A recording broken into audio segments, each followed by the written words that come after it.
Sincerament, el meu desig avui seria dir bon dia, però el que passa és que no mos acaba de sortir perquè, malauradament, no ens trobam a bons dies, sinó més bé tot el contrari, tot i que el desig és de salut per a tots, vagi així d'entrada. Vull començar la meva intervenció en nom del grup parlamentari El PI Proposta per les Illes, enviant, com han fet els companys diputats i diputades, el condol a totes aquelles famílies que en aquest moment tan grisos de la nostra història han perdut un ésser estimat. Per cert, ja han sabut d'una desena mort avui, un home de 85 anys, en pau descansi. Aquestes paraules sabem que no són suficients per calmar el dolor, però vagi des d'aquí el nostre escalf. Voldria també agrair, com s'ha fet també per meus predecessors, l'encomiable tasca que durant la crisi del Covid-19 desenvolupen el personal sanitari de tot l'Estat, també de la nostra comunitat autònoma, com els professionals de diferent índole, personal de tendes d'alimentació, de neteja, de desinfecció, transportistes, repartidors, pescadors, pagesos, ramaders, cossos i forces de seguretat de l'Estat, mitjans de comunicació, funcionariat, cuidadors, treballadors socials que garanteixen el subministrament i els serveis essencials, i de tots aquells que fan bonda i que se queden a casa, tots aquells que poden, perquè sabem que n'hi ha d'altres que han d'anar a fer feina. Vagi presa la nostra salutació. Senyora presidenta, sap que el PI ha mostrat des del minut zero el nostre suport i han tingut la mà estesa al govern de les Illes Balears en tot moment. No serà el PI el que jugui a fer de cap manera oposició destructiva, tot i que n'hi ha hagut d'altres que ho han anunciat però llavors l'han feta, però nosaltres no ho farem, pensant que efectivament no és el moment. Els ciutadans es mereixen en aquests moments, ciutadans i ciutadanes, en aquest moment d'incertesa, serenitat, contundència i unitat d'acció, que lluitem tots junts perquè puguem sortir d'aquesta com més aviat millor. Estic d'acord que hi sortirem, però és cert que vagi ja d'aquí d'entrada també la nostra primera reivindicació, pensant que és el moment d'aturar tota activitat, també l'activitat no essencial, pensant que si no l'aturem avui, presidenta, l'haurà d'aturar d'aquí un parell de dies. Tal vegada sigui el moment d'aturar aquelles activitats que no siguin essencials, perquè puguen quedar a casa, tot el que no sigui farmàcia, alimentació i bancs, tot allò que no sigui de primera, mai de primera necessitat, pensant que haurien de tancar. Han de ser els primers en sortir-ne, els primers de tota Espanya, perquè d'aquesta manera també podran donar un missatge clar a l'exterior. Balears és una destinació segura. Com més aviat ens confinem del tot, com més aviat tinguem clar que ens hem d'aturar, més aviat podrem reprendre la nostra normalitat. Ho varen també dir des del principi, pensam que ens aturarem i així val més aturar-nos un mes que no haver-nos d'aturar un any. Per tant, serà un model així per a la resta de l'Estat. Pensant també que s'ha de crear una comissió que comenci a preparar la situació postcrisi, perquè què passarà, presidenta, a partir del dia 15 de maig? Hi ha qui parla que aquesta situació és com la de 2008, hi ha qui diu que estan davant un crac com el de 1929. A on ens trobam exactament i què farem després? Per tant, la convidam a crear aquesta comissió, no sé si ja la tenen en marxa, perquè sabiguem de què han de morir o què han de sobreviure a partir del mes de maig. Personalment, no deixa de venir-me al cap la meva darrera pregunta a la consellera de Salut, a qui salut també en aquesta cambra. Com han passat d'una simple grip amb conseqüències més lleus que la comú a la situació actual? Me dona voltes en el cap allò que li vaig demanar. Sabem realment en què ens enfrontam? Fins i tot vaig dir, hem de morir tots o no ha de morir ningú? I va haver com un somriure general que comprenc en perspectiva, però tal vegada és que no sabíem exactament en què ens enfrontàvem, ara ho començam a saber, i si ho sabíem, realment no vàrem actuar. Vull pensar que no és això, no ens posarem en aquesta tessitura perquè, com dic, no és el moment.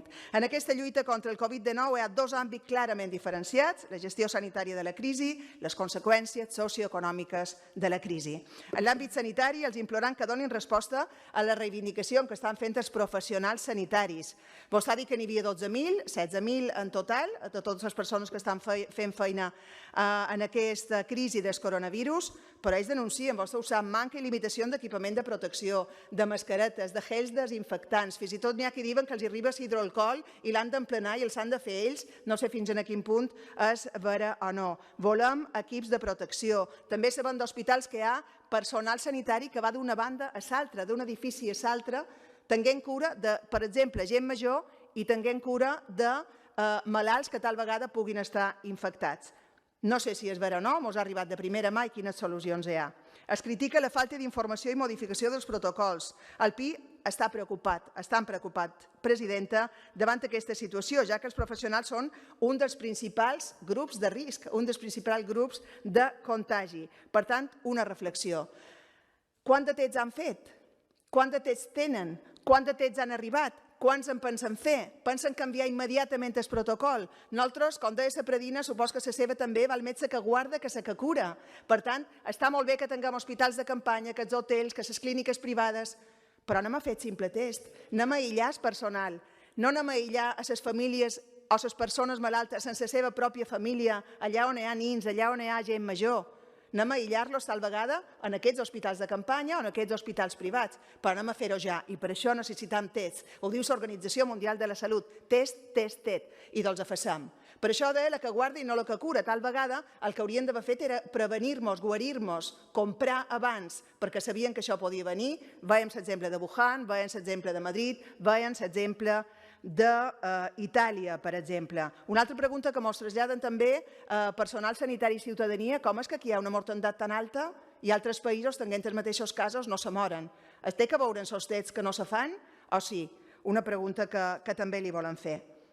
Fonamental, és idò, conèixer el contagi real de la malaltia, per aquest motiu demanem una major transparència, no és que li diguen que no la tingui, però voldrien saber els números. Vostè ha parlat de llit d'UCI, ens ha parlat d'uns 3.000 llits d'UCI, però ahir vàrem sentir els portaveus sanitaris, el senyor Simón Mallorquí, el senyor Albertí, que deia que hi havia llit d'UCI a abastament. Abastament quan? Ahir, demà, d'aquí una setmana, d'aquí 15 dies. Anem a prevenir-nos tot allò que puguem. Com valora les xifres de contagis? A qui se li fa el test de detecció?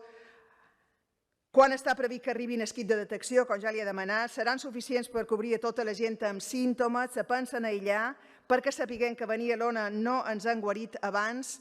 Quines són les mesures adoptades a les residències de gent gran? Què passa, ja s'ha comentat de passada, a les persones que sofreixen violència de gènere? Volen pensar que tots els protocols que actuen de rutina continuen actuant en aquests moments. Considera que tenen material de protecció suficient als treballadors, com són transports, policies, cossos de seguretat, personal sanitari. I ha establert protocol de seguretat per evitar contagi entre les persones que desenvolupen aquestes tasques essencials. En l'àmbit socioeconòmic és evident que ja s'han començat a adoptar mesures. Nosaltres li proposam aquesta comissió que estudiï la situació postcrisi i, per altra banda, tanqui tots els serveis no essencials. Agrairem estar més tancats ara per no haver-hi d'estar més temps. I ho faci aviat, perquè si no, la realitat sempre ens superarà i ens obligarà a fer-ho, senyora presidenta.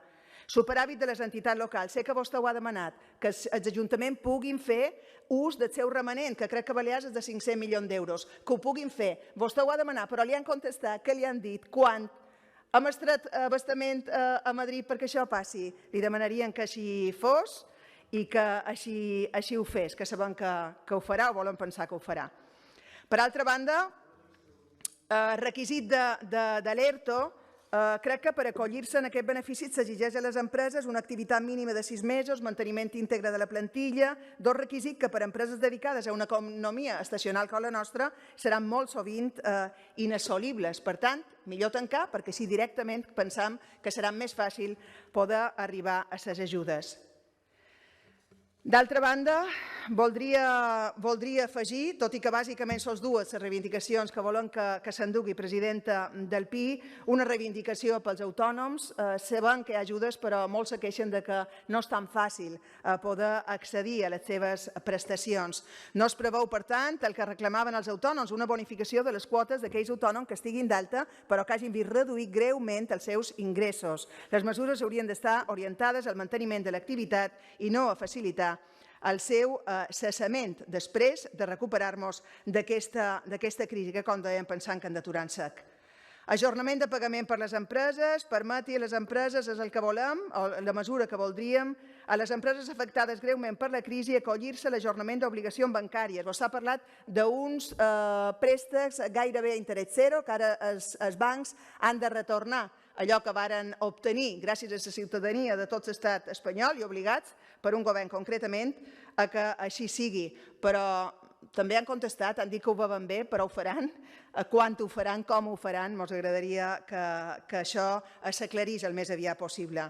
Senyora presidenta, ahir coneixien que l'estat d'alarma s'allargarà 15 dies més, pensant que en total serà un mes més, perquè entre 15 dies que pugi la malaltia o el virus o la corba aquesta maleïda, volen pensar que això, no volem, però hem de pensar que això així passarà.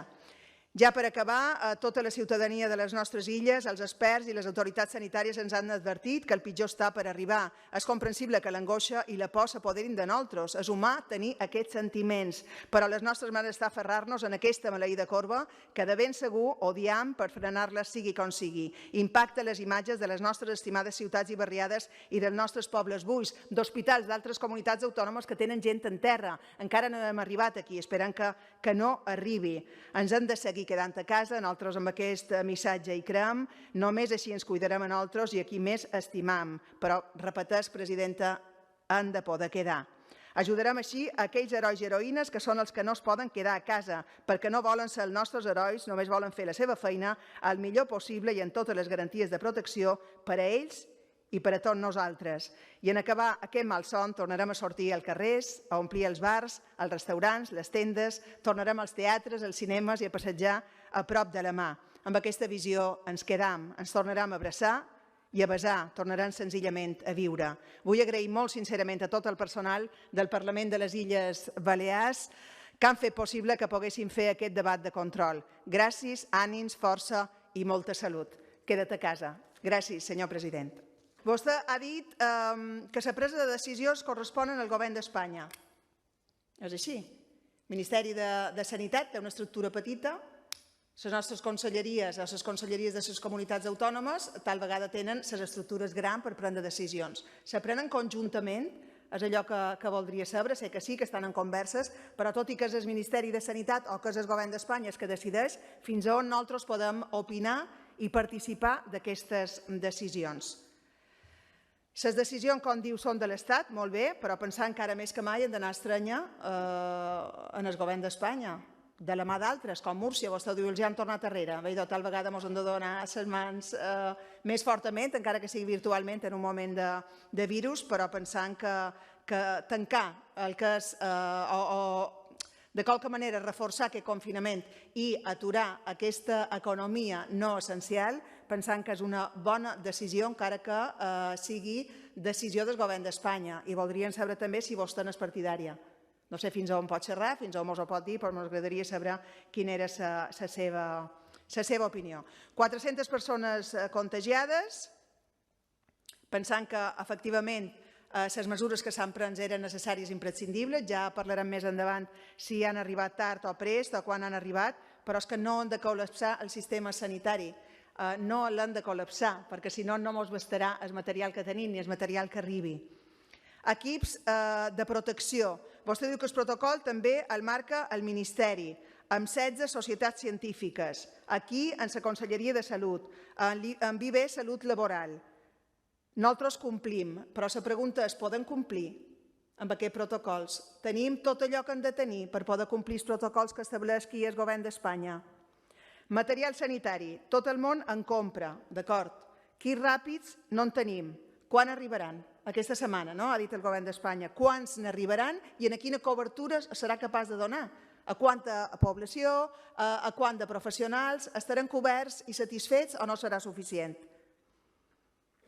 Sabem que els criteris ordenats pel Ministeri, que no va a voluntat, però pensant que els criteris han d'incloure els que tenen símptomes lleus i les han d'aïllar. Nosaltres hem sentit parlar d'aquest recorregut vital que s'ha de fer d'una persona infectada en tots aquells que han estat amb ells els darrers 15 dies. Tot això ho poden complir o simplement els protocols estan però no arribem a assolir tot allò que voldríem?